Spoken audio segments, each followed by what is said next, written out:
The massive display screen in Earth's Space Force Command Center went dark for a moment before flickering back to life. Admiral James Walker stood with his hands clasped behind his back, his weathered face illuminated by the soft blue glow. The message from the Galactic Council was exactly what he had expected. A polite rejection wrapped in diplomatic words. We regret to inform the representatives of Earth that your application for full membership in the Galactic Council has been denied at this time, the alien voice announced. The speaker, a tall being with silvery skin, maintained what passed for a sympathetic expression among his kind.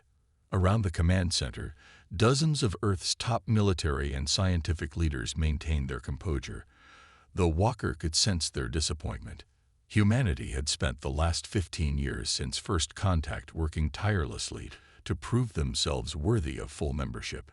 While we acknowledge Earth's remarkable progress, the message continued, the Council has determined that human technological advancement remains insufficient for full integration into galactic society. Walker noticed Dr. Thompson, his chief engineer, clenching her fists at her sides. The woman had spent the last decade developing technologies that the aliens claimed humans couldn't possibly understand. If they only knew what was hiding in the shipyards of Neptune. The alien speaker's tone shifted slightly, taking on what Walker recognized as barely concealed condescension. However, in the spirit of continued diplomatic relations, we extend an invitation to Earth to participate in the Centennial Velocity Trials. A murmur ran through the command center. The velocity trials were famous throughout known space, a race between the fastest ships of all spacefaring species. It was meant to be a friendly competition, but everyone knew it was really a show of technological superiority. The trials will commence in 3 standard months, the alien continued. We understand if Earth wishes to decline, given your current level of development. Walker allowed himself a small smile. This was exactly the opportunity they had been waiting for. The aliens thought they were offering Earth a chance to learn its place in the galactic hierarchy. Instead, they were giving humanity the perfect stage to reveal what they had achieved in secret.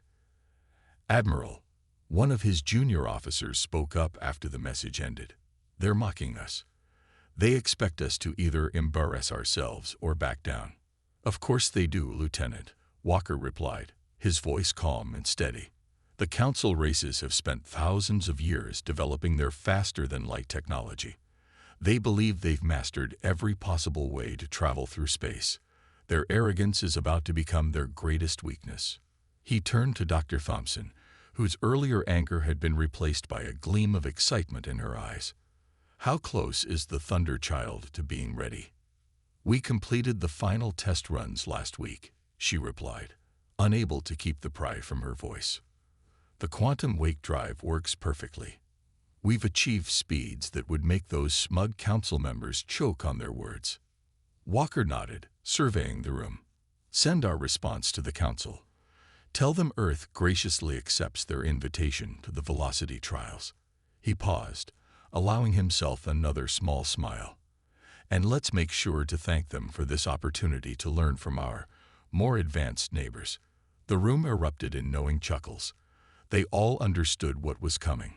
Humanity had spent years being patted on the head like children, watching the ancient races show off their technological superiority.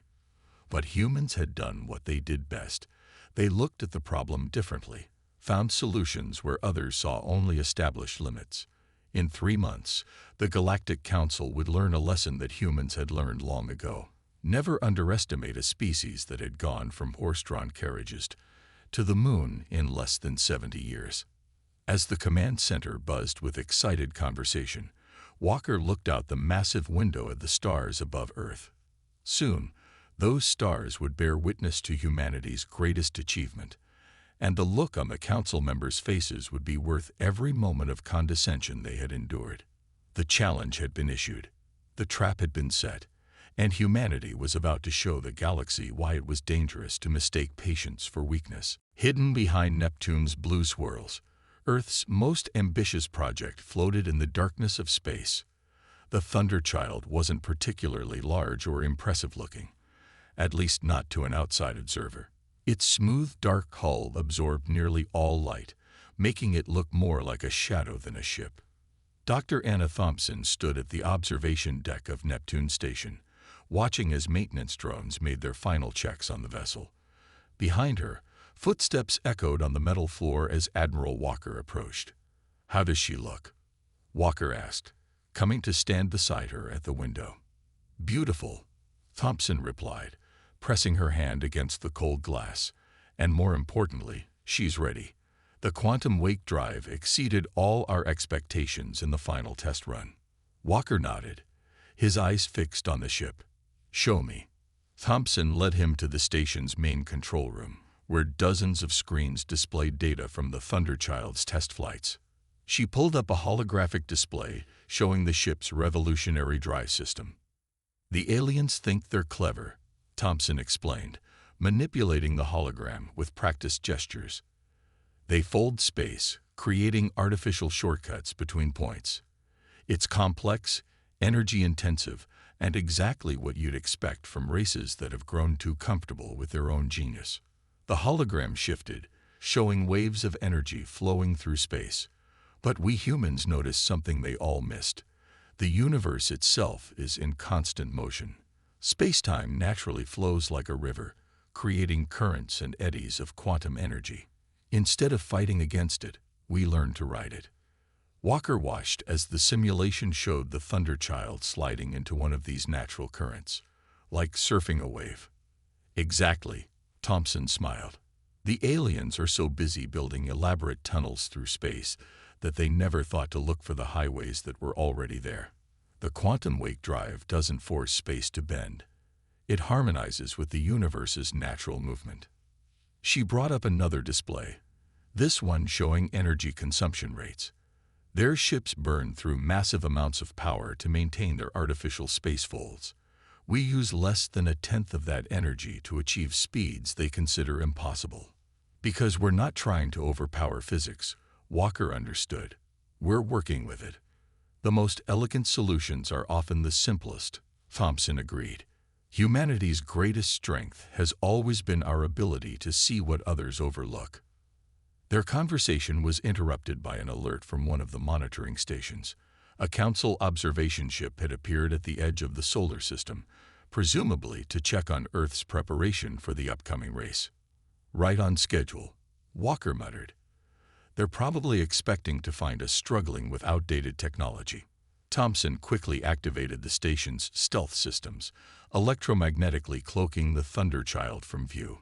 The ship seemed to melt into the darkness of space, becoming completely invisible to even the most advanced sensors. "Another little trick they won't expect," she said proudly. "We didn't just study how space moves, we learned how to bend light and energy around our hull. As far as their sensors are concerned, there's nothing here but empty space." Walker watched the alien ship on their monitors as it conducted its survey. How many laws of physics do they think we're breaking? According to their textbooks, at least 3. Thompson's eyes sparkled with amusement. But that's the beauty of it. We're not breaking any laws. We're just the first ones to read them correctly. The alien vessel lingered for several minutes before departing, no doubt satisfied that Earth posed no real competition. As soon as it was gone, Thompson reactivated the Thunderchild systems, bringing it back into view. 3 more weeks, Walker said quietly. 3 weeks until we show them what humanity is capable of. Thompson turned back to her screens, checking the final calibrations. "You know what the funny thing is? Once we reveal this technology, they'll all claim it was obvious. They'll wonder why nobody thought of it before." "That's the thing about human innovation," Walker replied, a hint of pride in his voice. "It always seems obvious after the fact. But it takes a special kind of vision to see it first." As they stood there, watching the Thunderchild float silently in space, both knew they were on the verge of changing the galaxy forever. Not with weapons or threats, but with the uniquely human gift of seeing possibilities where others saw only limitations. The race couldn't come soon enough. The exhibition hall of Alpha Centauri Station buzzed with excitement. Representatives from 27 spacefaring races had gathered to present their ships before the Great Race. Massive viewing screens showed each vessel in detail as they were introduced, while engineers explained their advanced technology to the assembled crowd. Admiral Walker stood calmly at Earth's designated area, watching as the other races displayed their ships. Beside him, Dr. Thompson kept her face carefully neutral as another alien vessel was announced. "Behold the Star Piercer," the announcer's voice boomed through the hall. A sleek, silver ship appeared on the screens, its hull decorated with glowing lines of energy. The pride of the Centaurian fleet, featuring their newest quantum fold drive. The crowd applauded politely. High Commissioner Reed of the Galactic Council nodded in approval from his elevated platform. The tall, silver-skinned alien had been watching each presentation with the air of someone judging a children's science fair. "Most impressive," Reed commented. "The energy output readings are remarkable. Surely a strong contender for this year's trials." More ships were presented, each one more elaborate than the last. Some were massive, covered in complex technology. Others were small and needle-like, designed to pierce through space itself. All of them represented centuries of advanced engineering. Finally, it was Earth's turn. And now, the announcer's voice carried a hint of amusement. "We present Earth's entry into the velocity trials." The Thunder Child appeared on the screens. Compared to the other ships, it looked almost plain. Its dark hull was smooth and simple, without any visible engines or energy displays. A murmur ran through the crowd, some confused, others trying not to laugh.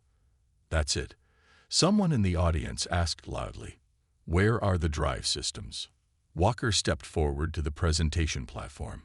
"The Thunder Child may look simple," he said, his voice clear and confident, "but appearances can be deceiving." High Commissioner Reed leaned forward in his seat. "Indeed, and what remarkable technology does this modest vessel contain?" "We call it the quantum wake drive," Walker replied. "A new approach to faster-than-light travel." "New?" Reed's laugh was echoed by several others in the crowd. "My dear Admiral, there is nothing new about faster-than-light technology. Every possible method has been thoroughly explored and documented by the Council races." Dr. Thompson joined Walker on the platform. "Perhaps," she said with a small smile, "you'd like to see it in action." Before Reed could respond, Thompson activated a remote control. The Thunder Child's hull seemed to ripple for a moment, then the ship simply vanished. Gasps filled the hall. A second later, it reappeared on the other side of the station. "Impossible," one of the alien engineers shouted. "Our sensors didn't detect any quantum fold formation." "Because we don't fold space," Thompson explained. "The Thunder Child uses a different principle entirely." Reed's amusement had vanished. "What principle?" "That," Walker said pleasantly, "is what you'll see during the race." The High Commissioner's face darkened. "This is highly irregular. The Council must inspect this technology before." "With respect," Walker interrupted, "the rules state that ships must pass safety inspections, which we have done. There's no requirement to reveal our engineering secrets." Reed stood up, his silver skin flushing slightly blue with anger. "You expect us to believe that humans, who barely mastered space travel a century ago, have discovered something that the Council races missed for thousands of years." "Not missed," Thompson corrected him. "Just never thought to look for." The exhibition hall erupted in heated discussions. Alien engineers huddled around their data screens, trying to understand what they had just witnessed. The Thunder Child hung silently in space, its dark hull reflecting the light of Alpha Centauri's twin suns. "Tomorrow," Walker announced to the still buzzing crowd, "we'll show you what she can really do." As they left the platform, Thompson whispered to Walker, "Did you see their faces?" "Just wait," he replied quietly. "That was nothing compared to what they'll look like tomorrow." The human delegation departed, leaving behind a room full of confused and worried aliens. For the first time in centuries, the great powers of the galaxy were facing something they had never expected. the possibility that they weren't as advanced as they thought. The real show was about to begin. The night before the race, the Thunderchild's crew gathered in the ship's main conference room. Dr. Thompson stood before a holographic display, explaining their revolutionary technology to the assembled pilots and engineers. Even though they had all helped build the ship, she wanted everyone to understand exactly why it would change everything. "Look at this," she said, bringing up an image of space itself. Tiny waves of energy flowed through the hologram-like currents in an ocean. This is what the aliens never bothered to study. They were too busy trying to bend space to see that it was already moving. She pointed to the flowing patterns. The universe isn't static. It's constantly in motion, carrying energy and matter in natural streams and currents. The alien ships fight against this movement. They use massive amounts of power to fold space, creating artificial tunnels to travel through. One of the pilots raised his hand, like trying to dig through a mountain instead of using the pass that's already there. "Exactly," Thompson smiled. "They're so proud of their ability to force their way through space that they never looked for the paths that already existed. It's like they invented the submarine before discovering ships could float on water." She changed the display to show the Thunderchild's drive system. "Our quantum wake drive doesn't try to bend space or create shortcuts. Instead, it detects these natural currents of space-time and slides into them, like a surfer catching a wave." "But how can we move faster than their ships if we're just going with the flow?" another crew member asked. Thompson's eyes lit up. "Because these quantum currents move faster than anything the aliens have achieved with their brute force approach. Think about it. What moves faster? A tunnel boring machine or a river rapid?" She brought up another display showing energy readings.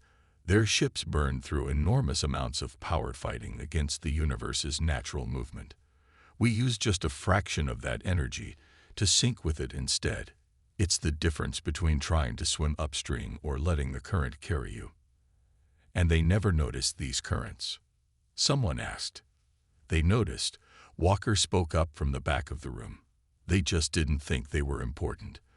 Their scientific records show they detected these quantum flows centuries ago, but dismissed them as background noise. They were too focused on proving they could bend space to realize they didn't have to."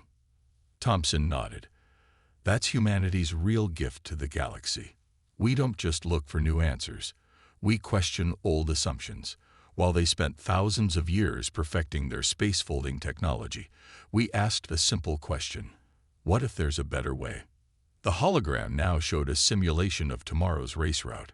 Glowing lines indicated the quantum currents flowing between the stars, invisible to normal sensors, but clear as day to the Thunderchild's advanced detection systems.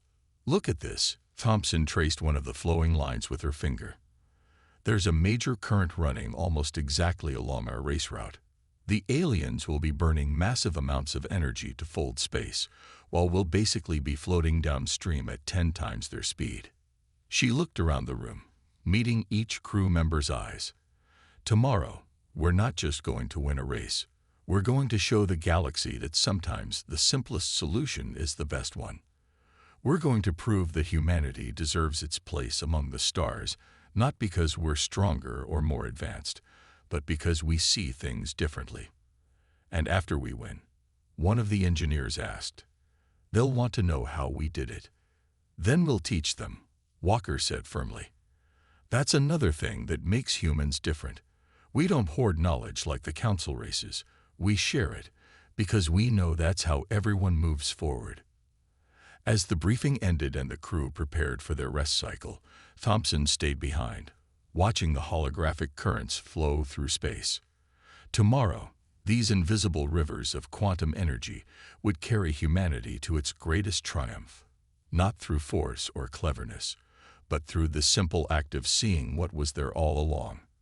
Sometimes, she thought, the greatest discoveries weren't about finding something new, but about seeing the obvious in a new way. The starting line near Alpha Centauri was a spectacular sight. 28 ships hovered in formation, their hulls gleaming in the light of the twin suns, all except the Thunderchild, which seemed to absorb the starlight like a shadow among stars. In the Thunder Child's control room, Admiral Walker stood behind Dr. Thompson's pilot chair. The rest of the crew sat at their stations, running final checks on their systems. Through the main viewport, they could see the other ships powering up their quantum fold drives, creating ripples of light across their hulls. All ships, prepare for launch sequence, the race controller's voice echoed through the communication system. As per Galactic Council regulations, ships will launch in order of their civilization's age in the galactic community. Walker smiled slightly. How kind of them to let us go last.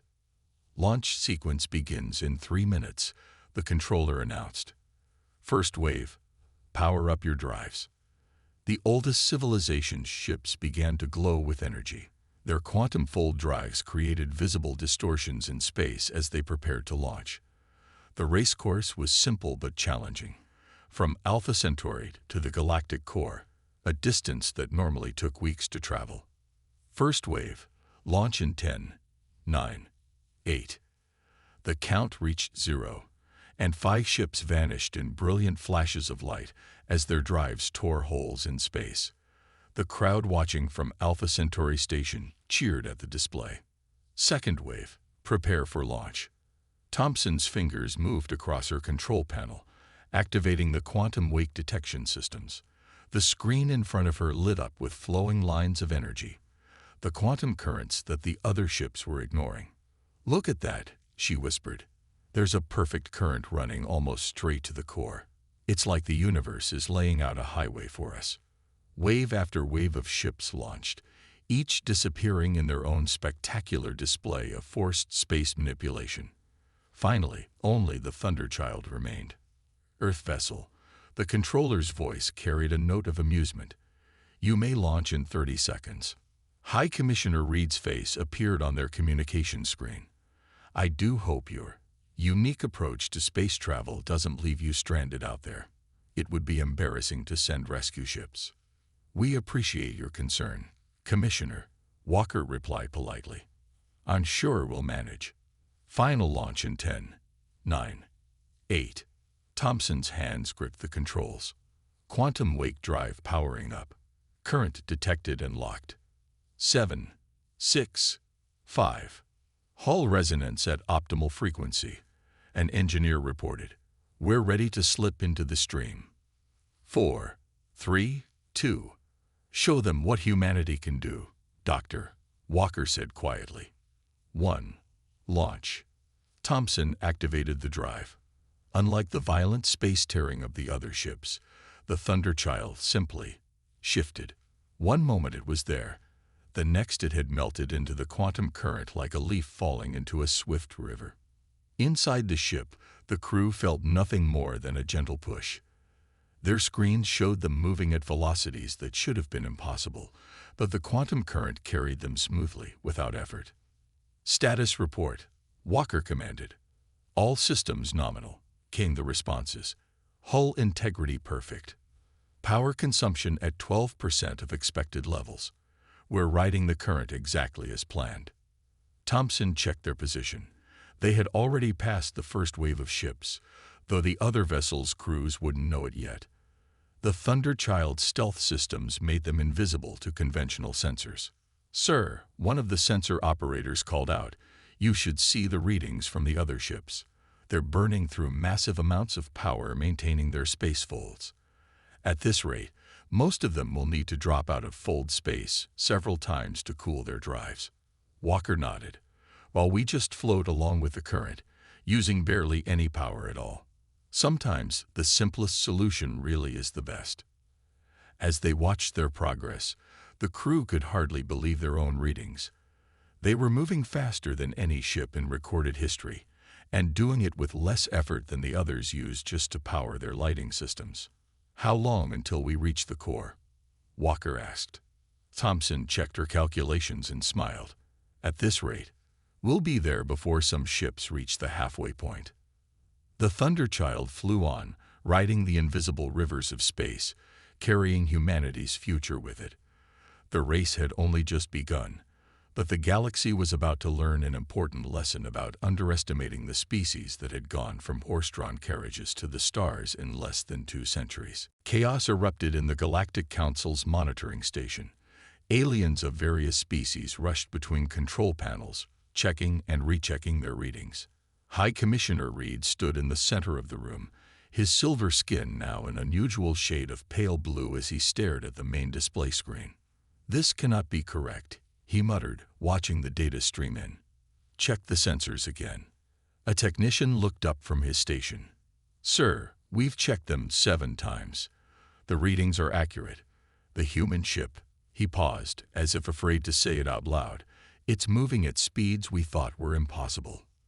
The massive screen showed the positions of all racing ships. Most of them appeared as bright dots, moving through space in predictable patterns as they used their quantum fold drives. But the Thunderchild was different. It showed up as a faint shadow, slipping through space like water flowing downstream. "Sir," another technician called out, "the human ship just passed the leading vessel. They're moving at least 10 times faster than our fastest recorded speed." Reed's hands clenched into fists. "How? They're not even creating a quantum fold. Our sensors detect almost no energy output from their drive system. It violates every law of physics we know." In the Thunderchild's control room, the mood was very different. Dr. Thompson watched their progress with quiet satisfaction, while Admiral Walker received updates from various stations. "We've just passed the halfway point," an officer reported. "The nearest competitor is still back at the first quarter mark." Thompson adjusted their course slightly, guiding the ship deeper into the quantum current. On her screen, the natural flow of space-time energy looked like a river of light, carrying them effortlessly toward their goal. "Status update from the engine room," another crew member called out. "The quantum wake drive is running at 15% capacity. We could go even faster if we wanted to." Walker shook his head, smiling. "No need to show off too much. We're already rewriting their understanding of physics." Back at the monitoring station, the alien scientists were growing increasingly agitated. One of them, a veteran physicist, was trying to explain what they were seeing to High Commissioner Reed. "Look at this pattern." The physicist pointed to a complex energy reading. "The human ship isn't forcing its way through space like our vessels. It's somehow synchronizing with natural quantum movements that we've always considered background noise." "Background noise?" Reed's voice rose sharply. "You mean they found a way to use something we've been ignoring for thousands of years?" "Not just using it," the physicist replied, his voice filled with reluctant admiration.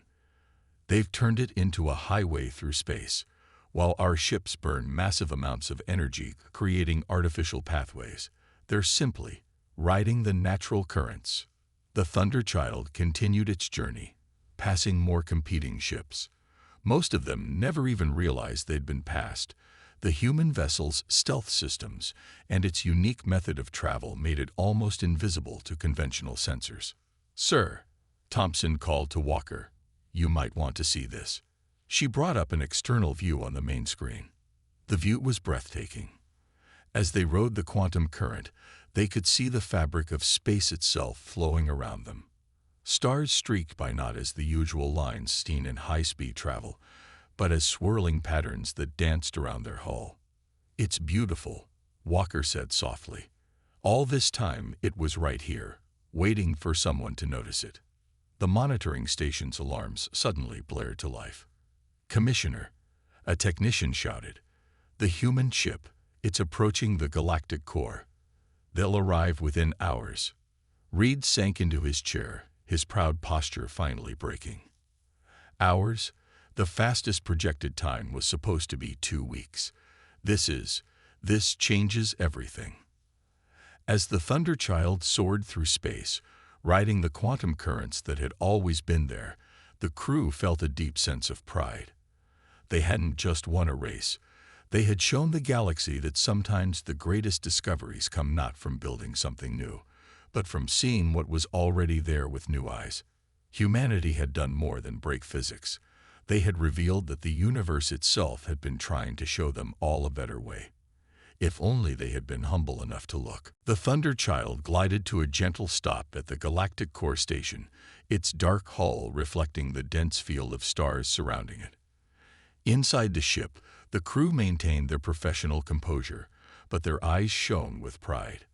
They had arrived not just hours, but days ahead of the competition.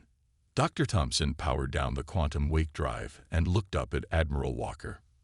Final flight time. 36 hours, 12 minutes. We just broke the previous record by. She checked her display and smiled. 11 days and 4 hours. The station's docking bay was almost empty. No one had expected any ships to arrive so soon. A handful of stunned alien technicians scrambled to initiate docking procedures, their movements clumsy with disbelief. "Look," one of the crew members pointed through the viewport. "Our welcome committee is arriving." A fleet of small vessels was approaching rapidly from various directions. Each carried senior representatives from the major council races, all of whom had dropped whatever they were doing and rushed to the core when they received word of the Thunderchild's impossible arrival. As the human crew disembarked, they found themselves facing a large group of aliens. High Commissioner Reed stood at the front, having taken the fastest available transport to reach the core before the human ship landed. His silver skin had finally returned to its normal color, but his expression remained troubled. "Admiral Walker," Reed's voice echoed in the large docking bay. "Your ship has exceeded all expectations." Walker smiled politely. "Thank you, Commissioner. We're quite pleased with her performance." "Pleased?" An alien scientist pushed forward. "You've achieved what we thought was impossible. Our fastest ships are still only a quarter of the way here." "How did you do it?" Thompson stepped forward. "We simply paid attention to what the universe was trying to tell us. The quantum currents have always been there, waiting to be used." The gathered aliens broke into excited discussions, their previous condescension replaced by genuine curiosity. Several scientific teams were already requesting permission to scan the Thunderchild, their instruments probing the ship's innovative drive system.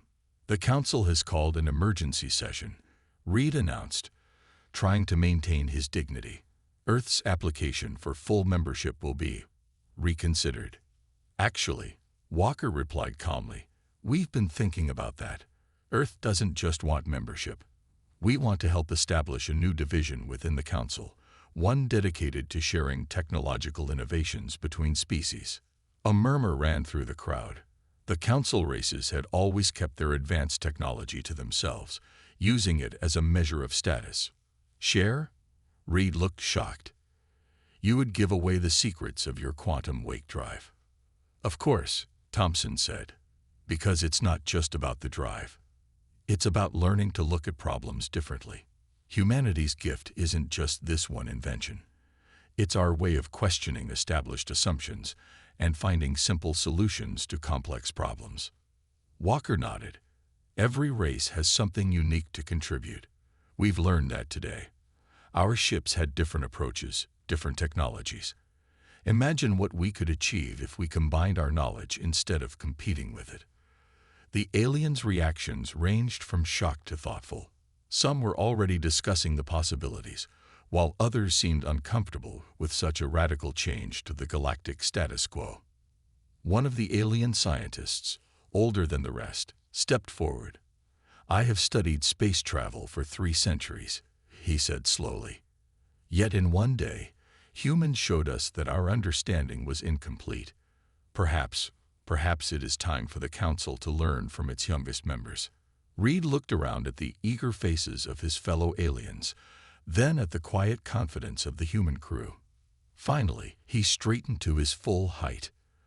"The Council will hear your proposal," he said formally, "and I will personally support it."